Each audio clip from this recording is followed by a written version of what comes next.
sejam muito bem-vindos. O TDM Entrevista está de regresso para mais uma temporada. É bom estar de volta e vamos começar esta nova série de entrevistas com um homem para quem o regresso a Macau, é uma constante. Viveu em Macau cerca de 20 anos e hoje em dia, cerca de 2 décadas depois, continua a dizer que é aqui que se sente melhor. Nos dias de hoje assume-se como escritor e poeta, tem quase 30 obras publicadas entre a prosa e a poesia. Já foi e ainda é empresário, mas teve um percurso profissional, sobretudo ligado à advocacia. De resto, foi um dos fundadores de um dos maiores escritórios de advogados em Macau, o CIC. Ainda no tempo da administração portuguesa foi deputado à Assembleia Legislativa, integrou o Conselho Superior da Advocacia, o Conselho de Cultura e também o Conselho Consultivo do Governo de Macau. No ano 2000, pouco depois da transferência da administração, foi condecorado pelo Presidente da República, na altura Jorge Sampaio, com a Ordem de Mérito no grau de Grande Oficial. O convidado de hoje do TDM Entrevista é António Correia. Muito obrigado por estar connosco. Eu é que agradeço a gentileza de me convidar. Como homem que esteve intimamente ligado à política em Macau, que fez política em Macau, alguém que também nunca se desligou do território, perguntava-lhe que expectativas é que tem em relação a Rui Yat-Seng, o futuro chefe do Executivo, nesta altura já nomeado. Eu tenho a expectativa que ele continue a obra que os seus 2 antecessores têm feito, que é notável sobretudo pelo sentido de equilíbrio. Foi possível as comunidades de Macau viverem em paz social e numa onda de progresso que é absolutamente notável. Portanto, eu estou a ver o novo chefe de executivo nessa linha e, aliás, pelas indicações que ele vem dando, não há razão nenhuma para duvidar que ele não siga essa linha. Mas nem tudo é um mar de rosas, existem problemas em várias áreas, nomeadamente habitação, transportes, que o próprio Rui Yat-Seng apontou como prioridades para este que será o primeiro mandato. Como é que olha para estas prioridades? E eu estou de acordo com ele. É evidente que ele tem que olhar exatamente para esses atores que são fundamentais para o bem-estar da sociedade de Macau. Nomeadamente os transportes. Há anos que eu venho dizendo aqui, até nesta própria casa, que não faz sentido, por exemplo, não acaba de um dia para o outro, é óbvio, mas com um plano de médio prazo, acabarmos com os combustíveis poluentes nos autocarros, nos carros. Podíamos fazer uma sociedade perfeitamente elétrica em Macau, portanto amiga do ambiente, e na habitação é evidente que é preciso olhar para quem não tem meios para pagar casas a preços especulativos. Há medidas, algumas medidas já foram tomadas e há medidas que têm que ser tomadas. E mais alguma área que queira destacar, que precise de uma intervenção mais focada do novo chefe de Se ele resolver estas duas, já faz uma notável obra, acho eu. É evidente que todos nós queremos melhor saúde.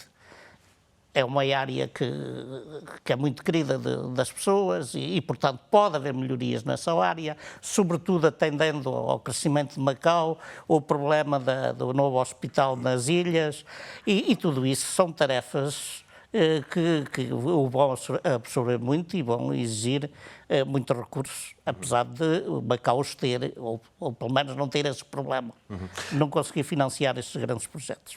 A campanha eleitoral de Rui Yat-Seng poderá ter ajudado de alguma forma a reabilitar a imagem de Rui Yat-Seng, mas a verdade é que esteve muito diretamente envolvido em algumas polémicas significativas e também recentes, o caso de Soluçou, na Assembleia, naturalmente, e também o afastamento de 2 juristas portugueses tidos como consensuais, sem que tenha havido uma explicação verdadeiramente convincente. Bom, isso é um tema, naturalmente, que eu não estou suficientemente informado para poder formular opinião, mas lamento que isto tenha ocorrido. A única coisa que eu posso dizer mas estou convencido que as lições que se tiraram desses episódios hão de prevenir outras no futuro, acho eu.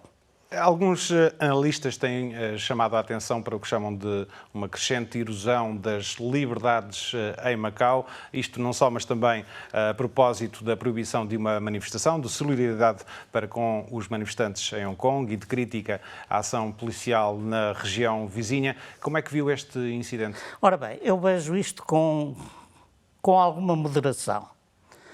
Entendo as preocupações das autoridades de Macau, vendo a casa ao lado a arder, tem que naturalmente redobrar de vigilância. Isso percebe-se perfeitamente. Agora, também é verdade que poderia haver algum bom senso, porque há coisas que não fazem sentido tomar posições quando o perigo não é iminente. Eu não estou suficientemente informado sobre a questão da proibição, acompanhei-a, não sei se naturalmente as autoridades que o fizeram, algumas outras informações teriam para o fazer, mas não me pareceu evidentemente que fosse um perigo iminente não autorizar essa manifestação, não sei. De qualquer maneira, como diz o nosso povo, mais vale prevenir que remediar. Eu, para mim, enquanto cidadão de Macau, prefiro que Macau seja pacífico, que eu possa sair todas as noites à rua, a qualquer hora da noite, em paz e em segurança, sem ter medo de nada, do que ter uma cena parecida como o que vem ocorrendo ali em Hong Kong, e nos deve deixar a todos preocupados. Mas não prefere também viver num sítio em que o segundo sistema seja vivido na sua total expressão? Ótimo. Não está aqui em causa uma questão de direitos, liberdades e garantias fundamentais? Eu entendo isso, mas o bom é inimigo muitas vezes do ótimo. É evidente que devemos, a todo o tempo, sempre, chamar a atenção, com moderação naturalmente, para o que está escrito na lei básica e na declaração conjunta, mas temos que perceber que nós não podemos olhar aqui para esta região, para Macau em particular, com os olhos de ocidentais, imbuídos de certos parâmetros democráticos, quando o pensamento político, o pensamento filosófico da sociedade maioritária do território não é igual à nossa. Portanto, temos que saber estar e saber respeitar. Fazendo o contraponto, não é também parte da, chamemos-lhe, missão histórica da comunidade zelar por um determinado conjunto de valores que estão consignados na lei básica? Naturalmente, mas sabendo o chão que pisa e, portanto, não pode de maneira nenhuma fazer disso um cavalo de batalha para ofender naturalmente a maioria da população que não se revê nessa leitura dos documentos em causa, a lei básica e a declaração conjunta. A leitura que o secretário da tutela fez é que estava em causa uma questão de difamação da polícia de Hong Kong, de apoio a ações ilegais e que era uma manifestação contrária à opinião da maioria da população de Macau. Mas isto acaba por ser evidentemente que isso é muito vago, terá outras informações que eu desconheço. Mas houve ou não uma decisão política? Isso com certeza, isso não, é sempre uma decisão política. E devia ou não ser uma decisão política? Aí é que bate o ponto. Mas é verdade que nós estamos num território altamente sensível e, atendendo às circunstâncias, eu compreendo essa decisão. Eu compreendo-a. É o mais que eu posso dizer. É evidente, se gostava que fosse de outra maneira, claro que sim. Óbvio que sim, não é? Sim. Mas vê com alguma apreensão, só para terminar este tema, a questão das liberdades em Macau nesta altura, em 2019, nos 20 anos da RAEM, estamos quase lá, 20 anos depois, com este incidente, que foi a primeira vez que aconteceu, uma manifestação ser proibida em Macau? Não estou muito preocupado com isso, sinceramente.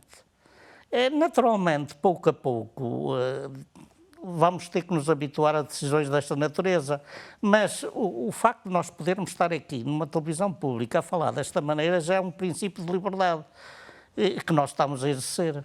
Vamos avançar falando, e está relacionado com este incidente da manifestação, obviamente as manifestações em Hong Kong.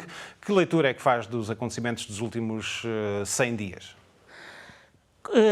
Eu faço uma leitura,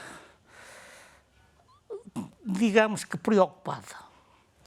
Estou firmemente convencido que o descontentamento que está a ser manifestado tem por trás quem o fomente.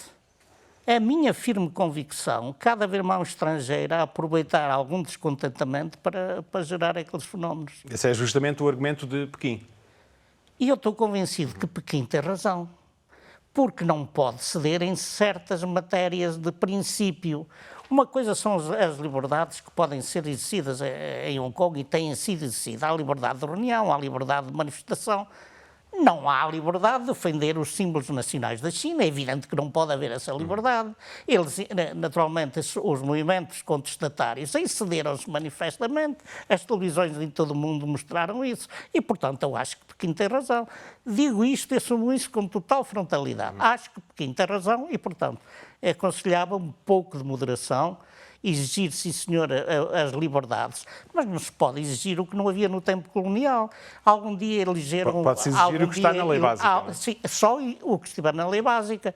Algum dia eles fizeram eleições diretas no tempo colonial e agora passeiam-se ali nas ruas de Hong Kong com as bandeiras inglesas ou britânicas. Não pode ser. Há limites que não podem ser ultrapassados. Disse há pouco que Pequim tem razão na questão, nas suspeitas e nas acusações que faz de ingerência estrangeira. Estou convencido que sim. Tinha razão também Pequim e Hong Kong, porque havia, obviamente, coordenação nesta matéria, em relação à proposta da lei de extradição? Não, eu acho que aí, se me é perguntada a opinião, que não serve para nada a minha opinião, acho que não. Acho que a lei de extradição foi um tiro no pé, acho eu. Uhum.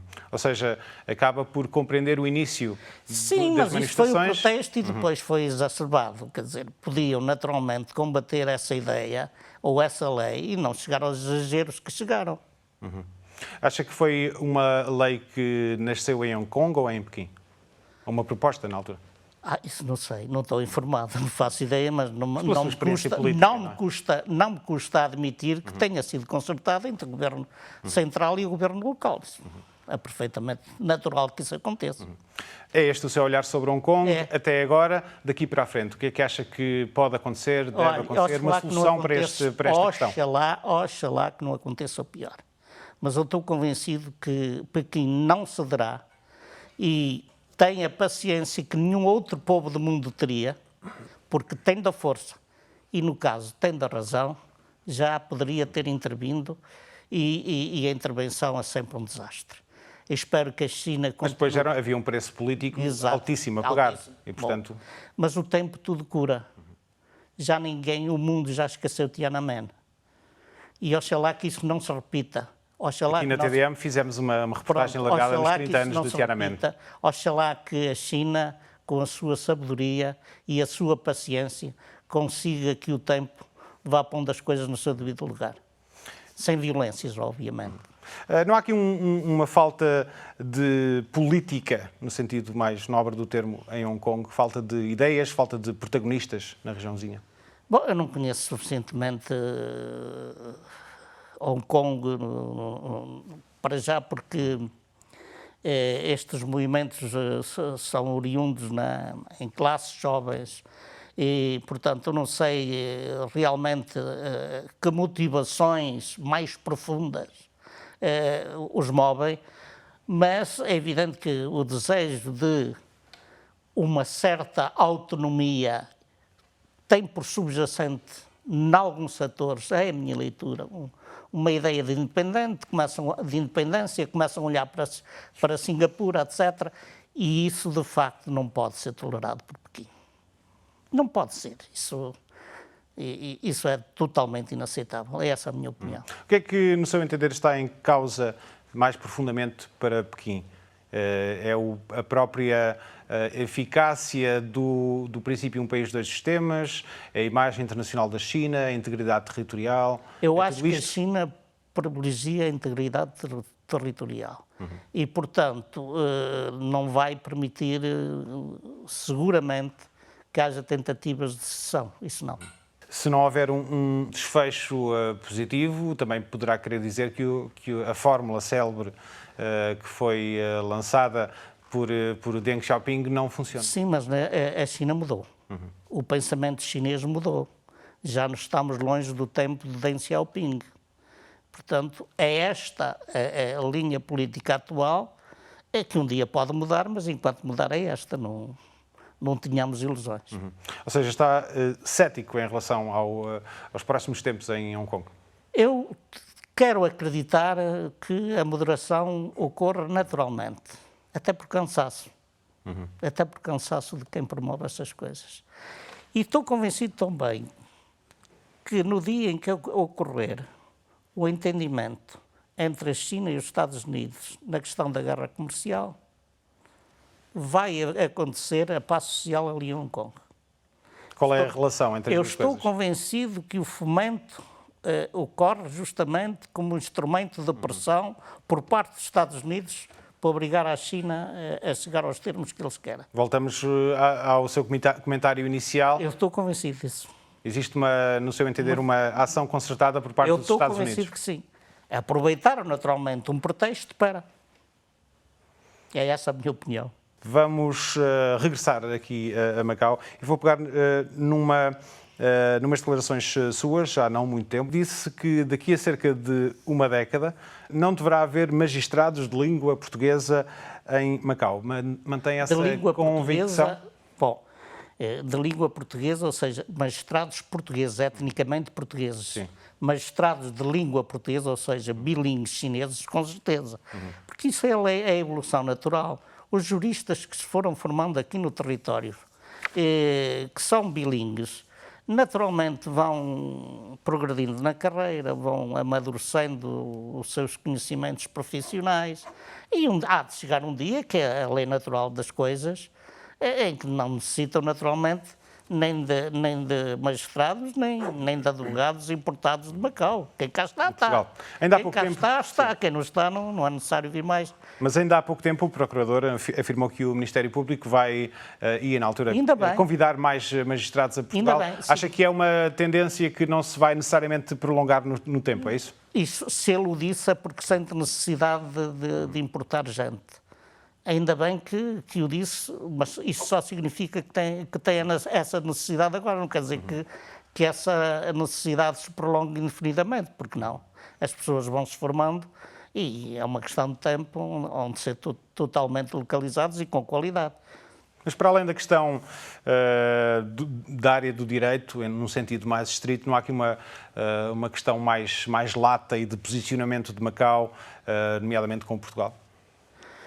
Não vejo necessariamente essa relação, na medida em que o que existe aqui é uma comunidade de matriz portuguesa, que não só os continentais de Portugal, mas a comunidade macaense, que é fruto da ligação entre Portugal e a China ao longo dos milénios, dos séculos, e, portanto, é bom que as autoridades locais, que são chinesas, naturalmente, olhem com carinho para esta comunidade. E para que esta comunidade seja olhada com carinho, também tem que saber continuar esta longa tradição de saber viver em Macau e com a comunidade chinesa. Foi uma sabedoria que foi passada de geração em geração. Eu lembro-me há 40 anos atrás, nós tínhamos quando chegou a líderes, Macau, não é? Exatamente, há 40 anos atrás, tínhamos líderes, infelizmente pela lei natural da vida já morreram, que eram macaenses, muito conceituados e que nos ensinaram a nós todos a saber lidar com esta relação, que é muito especial com a comunidade chinesa, e foi isso que permitiu estarmos aqui hoje, e estamos aqui hoje exatamente por isso. Portanto, quando se começa a incentivar, vamos protestar e vamos exigir e vamos aqui, cuidado. Mas também é preciso ter atenção que o contexto político era diferente. Era muito diferente do que é Mas, hoje. de qualquer maneira, o que nos permite a sobrevivência é a maleabilidade de sabermos estar. Sobretudo, um outro conceito é conseguir passar nos intervalos da chuva para não nos molharmos muito. Mas assim nós estaremos verdadeiramente em casa. Bom, vamos lá ver. Quem não se sentir confortável, o que eu digo aos nossos conterrâneos, quem não se sentir confortável tem bom caminho. tem bom caminho. Mas não era essa a ideia da convivência genuína das comunidades aqui em Macau? Pretende-se um pouco mais do que isso, não? Bom, vamos lá ver. No tempo antigo, a autoridade era portuguesa. Portanto, havia uma outra atitude perante o poder.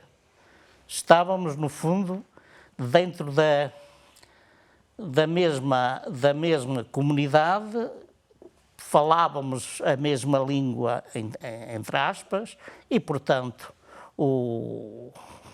a comunicação, o protesto, tinham outro sentido, era ouvido de uma maneira.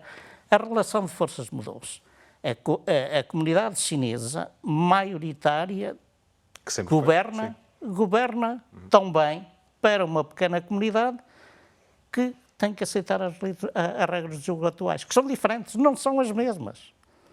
É uma ilusão pensar que é a mesma coisa, que não mudou nada, mudou.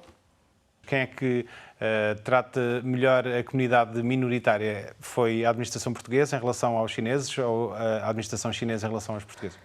Eu lamento dizê-lo, mas acho que a administração chinesa tratou-nos melhor do que a administração portuguesa. Porquê é que diz isso? Basta ver, digamos, as regalias sociais que temos tido depois da independência e o que tínhamos antes. Comparar. E, portanto, a gente tem às vezes a memória curta. E foi sempre assim? Claro que não foi sempre assim. Isto foi uma evolução natural e já passaram muitos anos. Eu conheço o território há 40 anos, e, portanto, passei por crises e passei por alturas de bonança e fui vendo, digamos, a evolução disso. Muito bem, vamos virar a página, falar também de cultura. É um homem de cultura, como recordei no início desta entrevista, integrou o Conselho de Cultura do Governo de Macau, isto nos anos 90, muito mudou nestes 20 anos, com a RAEM. Como é que olha para o panorama cultural da cidade, uma região que tem hoje recursos que eram impensáveis naquele tempo, por exemplo, quando chegou a Macau, na área da cultura, da produção cultural, como é que olha para Macau dos dias de hoje? Olha, a verdade é que as pessoas não têm tempo para irem a todas as atividades e eventos culturais que ocorrem no território. Temos permanentemente exposições, temos lançamentos de livros, temos o festival de música, temos tanta coisa ao longo do ano. Os próprios grandes hotéis trazem espetáculos de grande qualidade internacional aqui. Portanto, há uma oferta cultural imensa e portanto, que preenche perfeitamente o calendário ao longo do ano, perfeitissimamente. Mas ao nível, por exemplo, do panorama editorial e daquilo que se pode fazer em Macau e que não se poderia fazer noutros sítios, pode-se ir mais longe, deve-se ir mais longe? Como é que se pode ir mais longe? O problema é, temos que ver sempre do ponto de vista linguístico. Para a nossa comunidade, não temos mercado editorial, não há. Somos meia dúzia. Se pensarmos só em Macau, não é? Sim, mas daqui edições em língua portuguesa saem para onde? Não saem para lado nenhum. Mas, Já, idealmente poderiam passar a sair, não é? Não é viável. Até o transporte é caro. Até o transporte é caro e, portanto, isso não é viável. O que poderia e deveria de haver era, de facto, incentivos e o próprio Instituto Cultural empenhar-se mais em traduzir autores portugueses para chinês e autores chineses para português. E, de facto, obras de qualidade poderem eventualmente serem depois transferidas para mercados lusófonos. É evidente que quem conhece o mercado editorial e livreiro, por exemplo, em Portugal, é uma desgraça, não se vende nada. Temos pessoas de altíssima qualidade, com obras de muita qualidade, não vendem nada em Portugal. E, portanto, e outros autores há que vendem muito. Mas isso é outra história. Uma coisa é ser escritor, outra coisa é ser vendedor de livros. A literatura é outra questão, não é? Isso é outra questão. Quem vende livros, normalmente, é como quem vende um sabonete. Está na televisão todos os dias, por exemplo, escreve, com o devido respeito, umas tretas, que aquilo literalmente vale pouco ou nada, mas enfim, é vendido e depois as pessoas oferecem e quando se entra numa livraria têm pilhas e pilhas de livros ao alto para chamar a atenção e aquilo vende-se como quem vende um sabonete. Literatura é outra coisa e a literatura não vende, a poesia não vende. Vendem meia dúzia de exemplares, eu conheço bem. Sim. E é bastante solicitado, e mais solicitado agora do que há alguns anos atrás. É evidente que com o tempo a mensagem vai passando. É verdade que eu de vez em quando sou surpreendido com convites para participar em coletâneas, em antologias, fazer uma conferência ou outra aqui e acolá, mas isso acontece naturalmente ao fim de tantos anos. Eu comecei a escrever há 50 anos. portanto, é natural que depois é como quem lança a semente à terra, fica aqui morrem quase todos, mas às vezes dá uma plantinha. Foi o que ocorreu comigo. Tem o seu nome inscrito na história das letras de Macau, pode dizer-se, na prosa e na poesia. Se dúvidas houvesse, tem um capítulo dedicado à sua obra no Delta Literário de Macau, de José Carlos de Seabra Pereira. Ora, em termos de temáticas, Macau está muito presente, mas também um dos temas recorrentes na sua obra é a espiritualidade, que vai, podemos dizer, desde a Santa de Henriade, da sua terra natal, em Portugal, até ao Tao Te Ching. Isto sempre numa procura de um fio condutor, de um denominador comum. Bom, o que é que nos pode ver. dizer sobre esta matéria e essa sua busca? A questão é esta. Não foi deliberado. O que ocorreu foi o seguinte. Essa santa que se refere a uma história verdadeira que eu publiquei num livro de contos. E, portanto, é um mero conto, não tem nada a ver com a espiritualidade. Ao longo da vida fui escrevendo vários livros de contos, alguns romances, e escrevi muita poesia ao longo do tempo.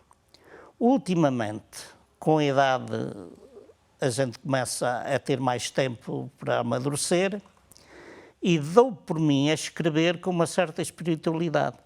E aí é bom que eu diga e assuma, como assumo, que isso resultou de Macau. Foi em Macau que eu me reencontrei com o sentir mais profundo do pensamento, que é certamente religioso, mas não só. E eu quero dizer que já fui tudo, já fui ateu convicto.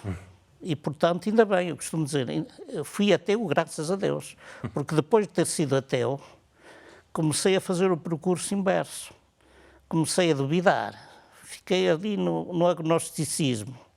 E a determinada altura, já aqui no Oriente, começo a refletir e da reflexão, naturalmente, encontrei o tipo de espiritualidade que aparece agora em muitos dos poemas atuais, em muitos mesmo. E que vai beber estas tradições orientais. Sim, no fundo eu diria assim, para mim o ideal seria termos Cristo e Buda de mãos dadas. Eu sou cristão, mas tenho muita influência budista. Assumo as duas vertentes. Novidades literárias, novidades de poesia, o que é que vem aí? Ora bem, há sempre coisas a sair. Há coisa de um mês saiu a segunda edição de um livro trilingue, português, inglês e japonês, que é Lisboa em Haiku. Curiosamente, vendeu muito. Vendeu nas lojas de souvenirs para turistas, no Museu do Fado, nas casas de chá, que é assim um bocado dentro dessa espiritualidade que me falou. E de tal maneira vendeu que nos vimos obrigados a fazer, a pedido de quem vendia, dos postos de venda, fizemos agora uma segunda edição. E espero que ainda a tempo do Natal saia mais uma obra que da minha parte está escrita, está agora em processo de tradução para inglês e vamos tentar, pelo menos parte, pô-lo em chinês. Tenho essa missão de arranjar aqui alguém, amiga, que nos dê uma ajuda e queria ver se saía até o Natal, que é sobre a luz de Lisboa, é o tema. Lisboa, a luz de Lisboa e portanto, toda com muita imagem, com um fotógrafo profissional que é meu amigo, que me desafiou. No fundo, a ideia é dele, ele quase que me impôs a obrigação de escrever textos sobre as fotografias que ele tirou, que selecionou, e portanto vai ser uma obra interessante. Dentro dessa mesma ideia, que é para vender a turistas em Lisboa. Muito bem, António Correia, muito obrigado por ter vindo Eu ao TDM Entrevista. Muito obrigado, eu que agradeço. Nós voltamos na próxima semana, contamos consigo. Até lá.